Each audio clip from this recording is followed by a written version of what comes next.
storia della Sardegna il premio Spadolini, a vincerlo Roberta Pizzanti, dottore di ricerca dell'Università di Cagliari. Roberta Pizzanti, dottore di ricerca all'Università di Cagliari, premio Spadolini, riconoscimento che ogni anno alle migliori tesi sulla storia dell'Italia contemporanea. Laura Passetti.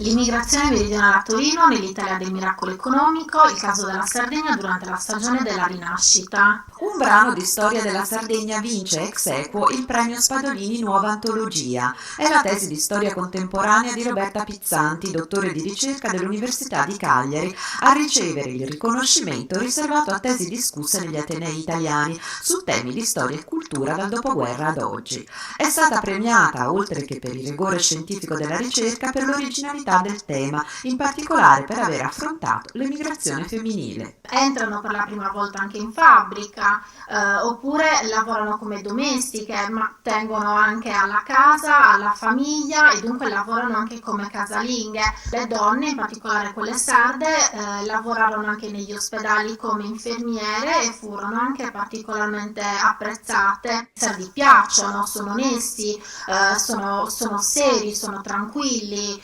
non creano fastidio, però anche i sardi, ricordiamo che venivano discriminati per il numero dei figli e per questo si trovavano chiuse le porte in faccia. Gli anni del miracolo economico italiano, Torino, la Fiat e l'immigrazione sarda di ieri sono lo specchio di un'immigrazione contemporanea. Ho scelto di approfondire questo tema perché al giorno d'oggi il tema dell'immigrazione sta tornando in auge.